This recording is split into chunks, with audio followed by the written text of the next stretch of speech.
ఆంధ్రప్రదేశ్ రాష్ట్రాలకు జీవనాడిగా ఉన్న తుంగభద్రలో ప్రమాద ఘంటికలు మోగుతున్నాయి. డ్యాం చరిత్రలో ఎన్నడూ లేని విచిత్ర పరిస్థితి నెలకొంది.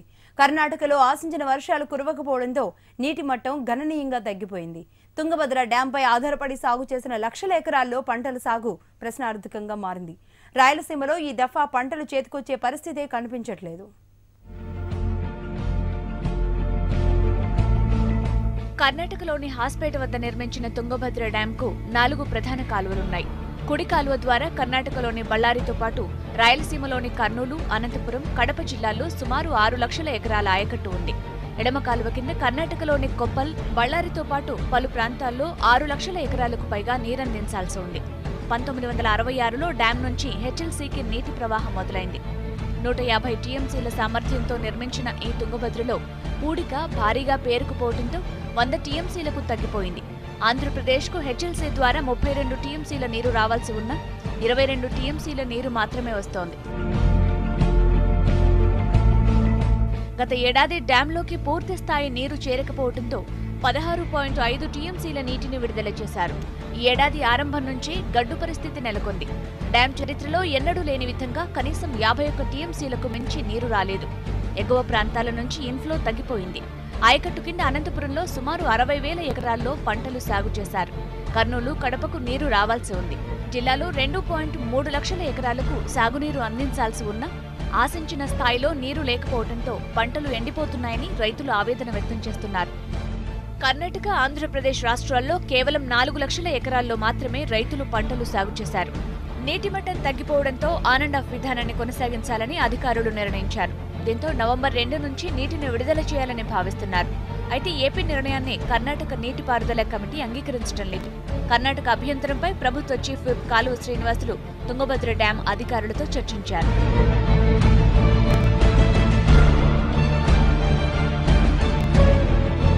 ఏ విధానం మీరు అమలు చేసినా నవంబరు ఆఖరి దాకా హెచ్ఎల్సీ పరిధిలో మాకు ఆంధ్ర సరిహద్దులో నీళ్లు సరఫరా చేయడానికి తగిన విధానంతో మీరు సిద్ధంగా ఉండాలి. లేని పక్షంలో మా రైతులు వేసుకున్న వేలాది ఎకరాల్లో పెట్టుకున్న పంటలు మొత్తం సర్వనాశనం అయిపోతాయి. దీనివల్ల కోట్ల రూపాయల పంట నష్టం వాటిల్లుతుంది. ఇదంతా కూడా తీవ్రమైన నష్టంగా పరిగణించాల్సి వస్తుంది. కాబట్టి దయచేసి మా బాధలను అర్థం చేసుకోండి. మా సమస్యలు మరి సానుకూలంగా పరిష్కారం చేయడానికి తగిన చర్యలు తీసుకోమని అధికారులకు చెప్పడం జరిగింది. వాళ్ళు కూడా వాళ్ళ పరిధిలో ఏం చేయగలమో అవన్నీ కూడా మీకు సహకరిస్తామని హామీ ఇచ్చారు. Issues have been brought to the notice of Bellary District Administration.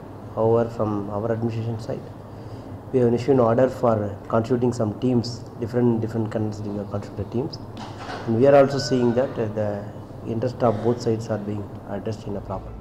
ప్రస్తుతం డ్యాంలో 29 టీఎంసీల నీరు మాత్రమే ఉందని, మరో 10 రోజులు నీరు విడుదల చేస్తే హెచ్ఎల్సీకి సరఫరా నిలిచిపోతుందని డ్యాం అధికారులు చెబుతున్నారు. On and of system continue చేస్తే బెటరు అని చెప్పి మేము సలహా ఇచ్చాము. మా ఎస్సీ గారు లెటర్ కూడా రాశారు. దానిపైన వాళ్ళ ఎస్సీ గారు చెప్పారు. ఫస్ట్ 23 మీటింగ్ జరిగింది వాళ్ళ ఐసీసీ. మళ్ళీ వాళ్ళ డెసిషన్ ప్రకారం ఏమంటే లెఫ్ట్ బ్యాంక్లో కొన్ని పంట ఇప్పుడు ఆపితే పంట ఎక్కువ నష్టం జరుగుతుందని చెప్పేసి ఆ పద్ధతిలో వాళ్ళు మళ్ళీ దీన్ని ఇట్నే కంటిన్యూ చేసి 5వ తేదీ ఆపాలని అనుకుంటున్నారు. సో మేము మా వంతు ప్రయత్నం మళ్ళీ ఒకసారి చేస్తాము. కర్ణాటకలో చెక్ డ్యాంలు నిర్మించడంతో పాటు కొత్తగా తుంగభద్రపై ప్రాజెక్టు నిర్మించడం వల్ల వరద ప్రవాహం తగ్గిందని రైతులు ఆందోళన వ్యక్తం చేస్తున్నారు.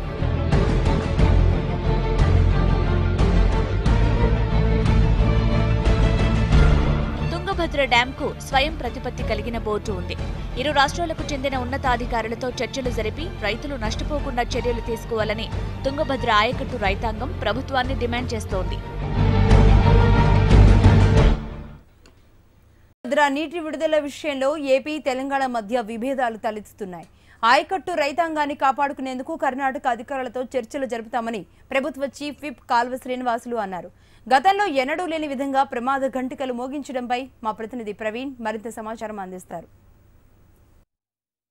కర్ణాటక, ఆంధ్రప్రదేశ్ రాష్ట్రాలకు జీవనాడిగా ఉన్నటువంటి తుంగభద్ర డ్యాంలో ఎప్పుడూ లేని విధంగా ఈ దారుణమైన పరిస్థితి నెలకొంది. 100 టీఎంసీల సామర్థ్యం ఉన్న ఈ డ్యాంలో ప్రస్తుతం 30 టీఎంసీలు కూడా నీళ్ళు లేని పరిస్థితి. వర్షాకాలంలో పూర్తిగా ఈ పరిస్థితి ఇంత అధ్వానమైన పరిస్థితి ఎప్పుడు లేదని చెప్పి అధికారులు చెప్తున్నారు. అయితే ఈ హెచ్ఎల్సి ఎల్ఎల్సి ద్వారా లక్షల ఎకరాలు రాయలసీమలో పంటలు సాగే పరిస్థితిలో ఈ నీళ్లు ఎంతవరకు వస్తాయి, పంటలు పూర్తిగా ఎండిపోయే పరిస్థితులు నెలకొన్న పరిస్థితుల్లో చీఫ్ విప్ కాలువ శ్రీనివాసులు తుంగభద్ర బోర్డు అధికారులతో సమావేశం చర్చించడానికి వచ్చారు. ప్రస్తుతం మనం తుంగభద్ర బోర్డు అధికారులతో పాటు కాలువ శ్రీనివాస్ ఉన్నారు. ఒకసారి బోర్డు అధికారులతో మాట్లాడదాం. సార్ చెప్పండి, ఈ ప్రధానంగా తుంగభద్ర డ్యామ్ నుంచి ఈ ఆయకట్టుకు వచ్చే సిస్టమ్ ఏంటి, అసలు ఈ ఎన్ని టీఎంసీలు ఏ ఆయకట్టుకు నీరు వచ్చే అవకాశం? ఇక్కడ ప్రధానంగా 4 కాలువలు ఉన్నాయి మెయిన్ కాలువలో.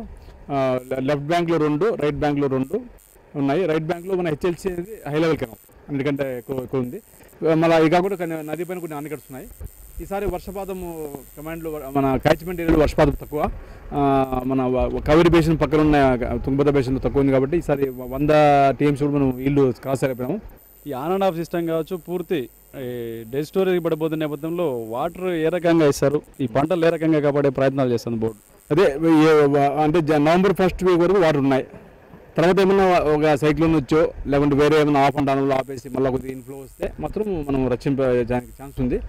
అంటే ఇంకా మానవ ప్రయత్నం చేస్తున్నామో దైవ ప్రయత్నం కూడా తోడైతే పంటలు సేవ్ అయ్యేదానికి ఛాన్స్ ఉంది. హెచ్ఎల్సి సిస్టమ్కి నీరు పూర్తిగా బంద్ అయ్యే అవకాశం ఉందని చెప్తున్నారు. ఈ నేపథ్యంలో తుంగభద్ర బోర్డులో ఏ రకమైన నిర్ణయాలు చేస్తారని చెప్పి చర్చించడానికి ప్రభుత్వ చీఫ్ విప్ కాలువ శ్రీనివాస్ తుంగభద్ర డ్యామ్కి వచ్చారు. ఒకసారి ప్రస్తుతం కాలువ శ్రీనివాస్తో మాట్లాడదాం. చెప్పండి సార్, ప్రధానంగా మీ నియోజకవర్గ పరిధిలో ఉన్నటువంటి ఈ ఆయకట్టు కానీ ఇతర పంటలు కానీ రాయలసీమలో ప్రధానంగా వేసినటువంటి హెచ్ఎల్సి సిస్టమ్ కింద పంటలు పూర్తి దెబ్బతినే ప్రమాదం ఉంది.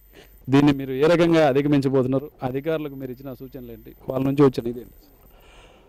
ఇప్పటికే హెచ్ఎల్సి కింద అనంతపురం జిల్లాలో ప్రధానంగా బొమ్మనహాల్ కనేకల్ మండలాల్లో దాదాపు 10 నుంచి 15% భూముల్లో పంటలు నిలువున ఎండిపోయినాయి. అంటే నీటి సరఫరా సక్రమంగా జరగని కారణంగా, వర్షం రాని కారణంగా ఇప్పటికే 10-15% పంటలు ఎండిపోయినాయి. ఉన్న పంటల్ని కాపాడుకోవాలంటే కనీసం నవంబర్ ఆఖరు వరకు మనకు నీళ్లు రావాల్సిన అవసరం ఉంది. కర్ణాటక ప్రభుత్వమే ఒక ప్రతిపాదన చేసింది, వారాబందీ అంటే 10 రోజులు నీళ్ళు ఇచ్చి మళ్ళీ 10 రోజులు నీటి సరఫరా నిలుపుదల చేయడం ద్వారా ఎక్కువ రోజులు నీళ్ళు ఇచ్చే అవకాశం ఉంటుంది కాబట్టి ఆ ప్రకారంగా చేయమని కర్ణాటక ప్రభుత్వం ఒక నిర్ణయం చేసి ఆ ప్రతిపాదనని తుంగభద్ర బోర్డు దగ్గర పెట్టింది. దాన్ని ఆంధ్రప్రదేశ్ ప్రభుత్వం కూడా సమ్మతించింది. ఈ నేపథ్యంలో ఆ విధానాన్ని కొనసాగించమని మేము ఈరోజు తుంగభద్ర బోర్డును డిమాండ్ చేస్తూ ఉన్నాం. అట్లా కొనసాగించి నవంబర్ ఆఖరు వరకు నీళ్లు ఇవ్వగలిగితేనే మా రైతులు వేసుకున్న పంటలు రక్షించబడతాయి. దయచేసి అత్యంత కరువు పీడిత ప్రాంతం, 18 ఏళ్లలో 14 ఏళ్ళు కరువు వచ్చింది. ఈ సంవత్సరం కూడా మెట్ట పంటలన్నీ రైతు నష్టపోయినాడు. అంటే మొత్తం మీద ఈ తుంగభద్ర డ్యాంలో ఎప్పుడు నీటి కరువు నెలకొన్న నేపథ్యంలో రాయలసీమలో ప్రధానంగా అనంతపురంలో హెచ్ఎల్సి కింద సాగు చేసిన పంటలను కాపాడే ప్రయత్నం చేస్తున్నాము. ఏదైతే ఆన్ అండ్ ఆఫ్ సిస్టమ్ ఉందో దాన్ని పూర్తిగా కొనసాగించమని చెప్పి బోర్డు అధికారులతో చర్చించడం జరిగిందని చెప్పి కాలువ శ్రీనివాస్ చెప్తున్న పరిస్థితి. ఈ డ్యామ్ నుంచి కెమెరా పర్సన్ రవితేజతో ప్రవీణ్, హెచ్ఎం టీవీ.